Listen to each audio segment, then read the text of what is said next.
Good morning, ladies and gentlemen. Good morning once again. Welcome to the Lenny Robbins YouTube show. Let's know your politics. Let's come together to create a better understanding by stop, look, listening, and watching what politicians do. I want to jump right in, use this opportunity to jump right in on something that is, how to as I see, it's creating a big uproar in our political situation in Jamaica between the PNP and the JLP. The PNP mentioned that they want to introduce a little something extra on the importation goods that are coming into the country. Especially presently, what we have going now, from my understanding, it was said by Mr. Dr. Campbell of the PNP. And ladies and gentlemen, I just want to use this opportunity to say to you, just notice the term he used. Notice the term he used, a little something. Notice what he said, a little something. And this is why more than anything I say it's important now for us to really stop, look and listen to what politicians are saying. Because if we don't hear clearly what they're saying and we're not paying attention to what they're saying, we'll have no idea as to what they do and why they do what they do. Now, Dr. Campbell's statement of put on a little something can be construed in many ways. And that's why he said it the way he said it, because now he can try to walk it back as much as he can. But what he can't walk back is the way people understand what he says. The understanding people take away from what he said. He can't walk that back. But he'll try his best to walk back what he said. And his explanation for saying what he said, as a matter of fact, he did apologize for what he said, which is kind of good. Not really makes sense to me, but kind of good. And his explanation is that what he meant by what he said was to create an agricultural development fund. You understand? From the tariffs that is imposed and imported products coming into the country, so that in time of crisis there will be money set aside to assist our over 600 registered farmers that we have in Jamaica. Now, to any well-thinking Jamaican, that makes sense. To any well-thinking Jamaican, that kind of explanation, after the fact explanation, makes sense. But let me ask this question. What if no one, Mr. Dr. Campbell, had picked up your argument or your statement of adding a little something to the tariff that we now have on produce coming into the country? What if no one has picked it up and see it for what it is? What if no one has explained to the nation your intent on it? You understand? And let us look at this one of two ways. First, if the government needs it, coming from the PNP, it is clear that with an election coming up in a couple of months, and after being in opposition for so long, they have no real plan. They have no real plan for the country. None whatsoever. And it's a shame to see. It's a shame to see the support they're getting at their campaigns and their rallies and all of these things. It's a shame to see people still willing to die for a political party. And this is not about PNP or JLP alone, because they all have their fault, and none is better than the other. In reality, none is better than the other. But it's a shame to see people jumping up and down behind a party, supporting it at all costs, no matter what it costs them. They'll spend their last dollar to get to a political rally, whether it's PNP or JLP, and then turn around and come beg you the independent money tomorrow morning. And you're supporting a party blindly. You have no idea what this party has to offer the country. No idea what it's going to offer to make the country a better place. But yet we are supporting the party, and we are willing to support the country. And this is the kind of nonsense why Dr. Campbell was allowed and feel free. Not allowed, but why he think it was okay for him to say what he said. That's the kind of nonsense that exists.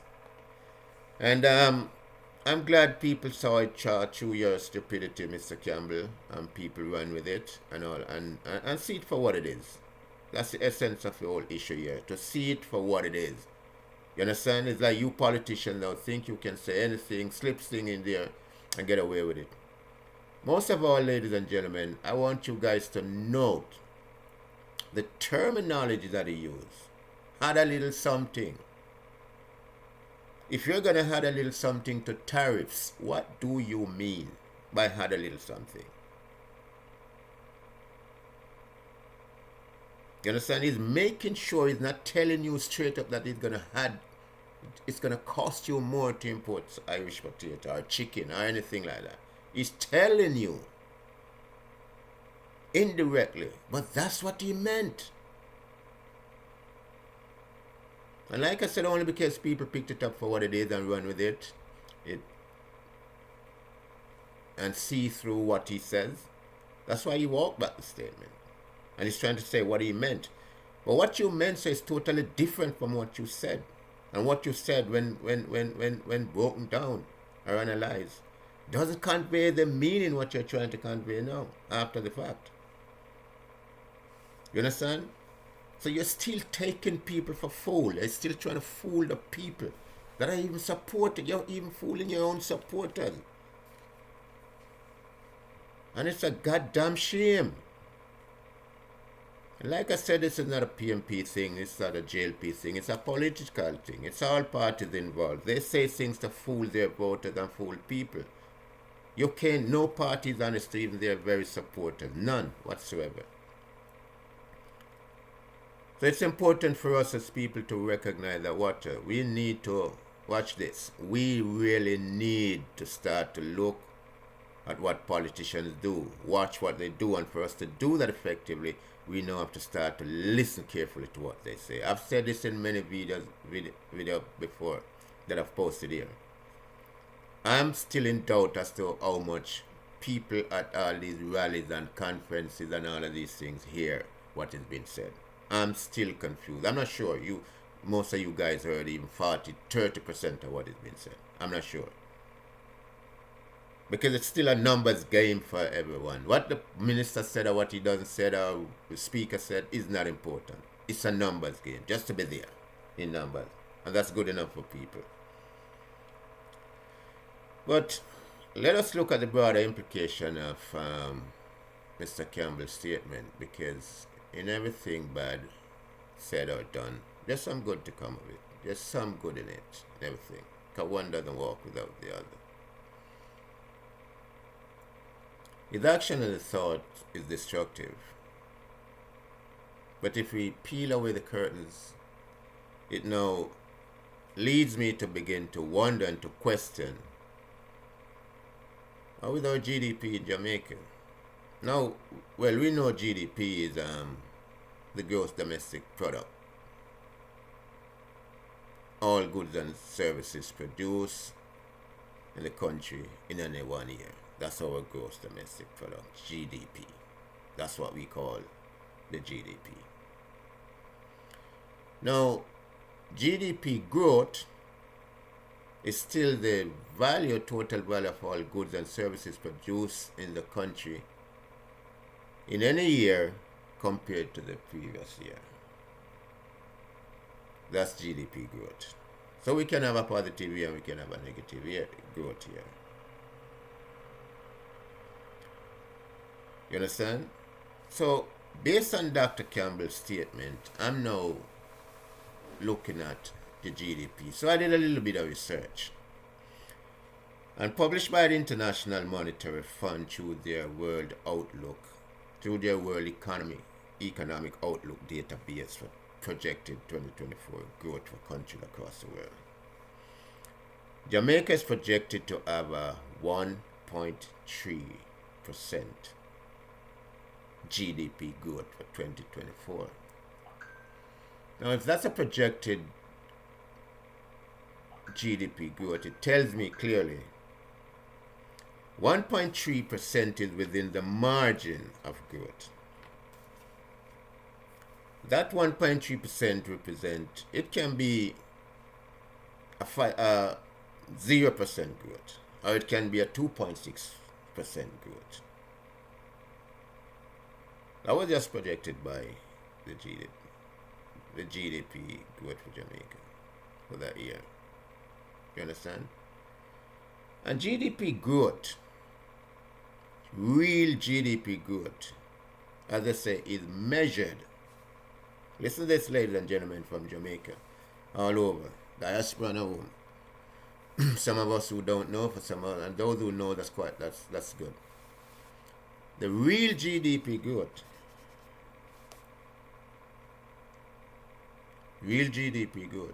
is the total percentage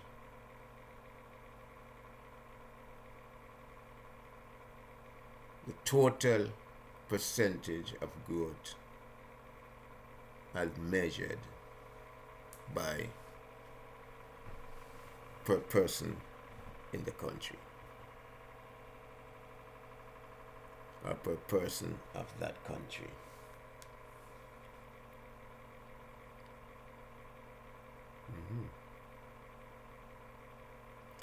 Now, if that is so, let us take a closer look now at what we call GNI, gross national income. And I'd ask everyone here to really consider this and look at it, because our gross national income tells us how well we're doing in terms of real GDP growth. Real GDP growth.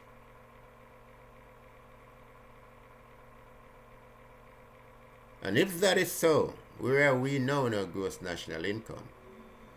And I throw this out there to all working class people in Jamaica. You tell me, because you don't need any numbers, any statistic information from anywhere. IMF in Jamaica, anywhere. You don't need no minister to come and tell you this. You can assess this GNI for yourself. And I throw the question out there. Just ask yourself, ask and answer yourself. Are you earning a living wage? And what is a living wage? A wage by which you can cover your expenses adequately, all the expenses you have, and have a little thing set aside. You can set aside something for rainy day should in case an emergency comes up. You are not worried. You can go to your bed sleeping comfortably because you know you're earning a decent living wage. How many of us can say that in Jamaica today? And let me tell you something. The real GDP growth is recalculated. Like I said, it's calculated based on each person, the country. But listen to this. It's recalculated, or it's recalculating based on the changing number of the population of that nation or of the country, of any country. Because if it is calculated based on each person's real GDP growth, understand? It is based on each person, the population in a country. But it also has been recalculated. It has to be recalculated and the change in numbers of that very population. Because people die, people migrate, and people immigrate. And people die. So I'm wondering here,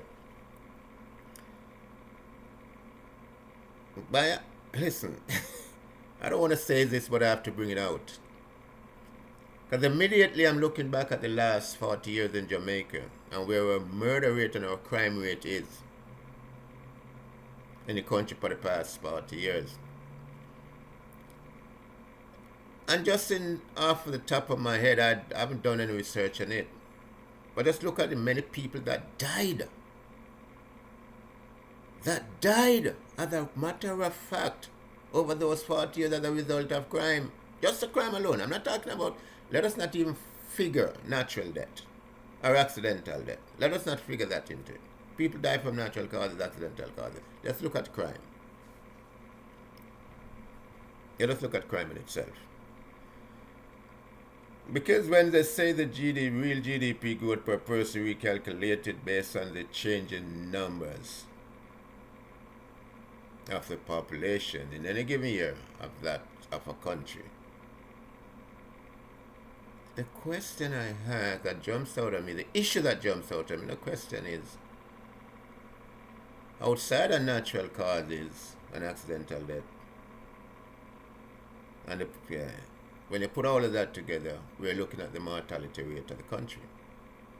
Let me rephrase that. When we put natural death, accidental death, and deaths as a result of crime that police statistics publish, communication department publish each year, we're looking at the mortality rate of the country. And is government using mortality rate? The question I asked out of that is government using mortality rate to stabilize their real GDP growth, or are they using it to project push up a further growth of the real GDP growth?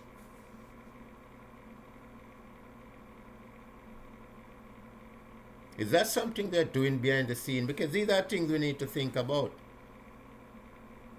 Because why is it over the past 40 years, if you look back at deaths from just crimes that are crime-related deaths, whether police kill you or people shoot you, and another gang member shoot each other, just look at it. How many people have died? Now remember, this is one of the silent pillars of calculating the real GDP growth per person in a country, which is based on the recalculated change in numbers of the population of that country. This is food for thought, ladies and gentlemen. Food for thought. This is really food for thought. And I'm really just, I had to jump on that and spit it out right there. Spit it out.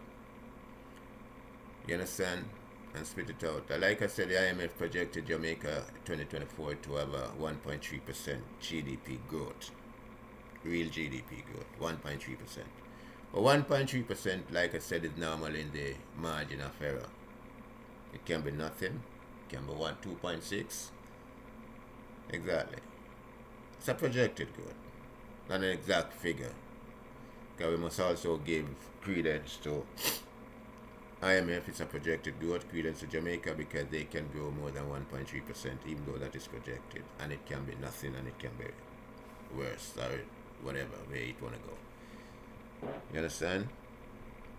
With all this talk about the minister talking about promising Jamaica, the prime minister promising Jamaica all kind of development plan and all of these things, when you have a country growing, the GDP growth rate of the country is just 1.3%. And you have other countries in the world growing at faster rate than us. 5%, 6%, 10%, 9%. Most of which are the sub-Saharan area of the country, of the world. A lot of them in the sub-Saharan area of the world. We back here not seeing much, not GDP growth. Now you tell me, since it says GDP is based upon the total value of all goods and services produced in a year, let us analyze that. Let us analyze that. What goods are we producing what goods are we producing in Jamaica that's gonna bring us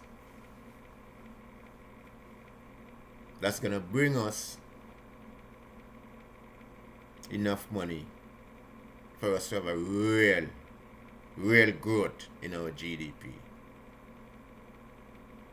that we can proudly say, oh yes, such and such.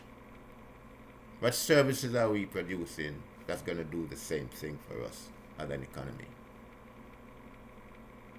Nothing. So just like how a lot of us in the country are living paycheck to paycheck, the government is living paycheck to paycheck just like us. That's how the government survives. Whatever they collect next month is that they're living off their projected budget. You understand?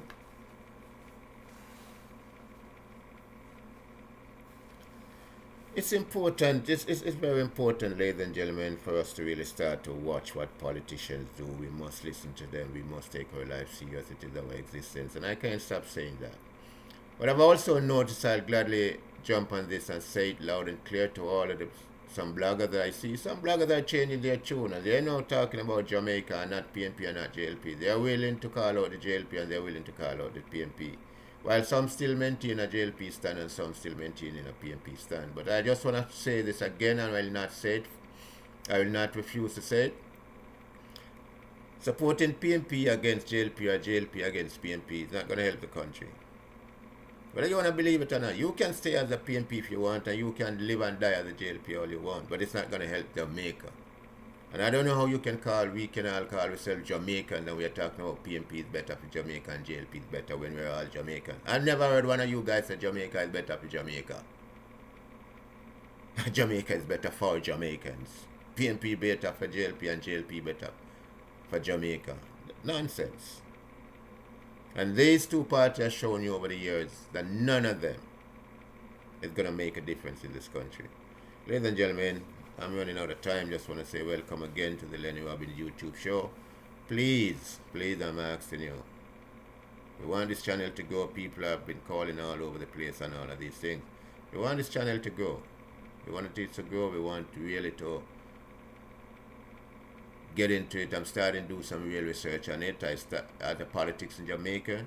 Look at it from the international level and from the local level and from the regional level now. How are we sitting?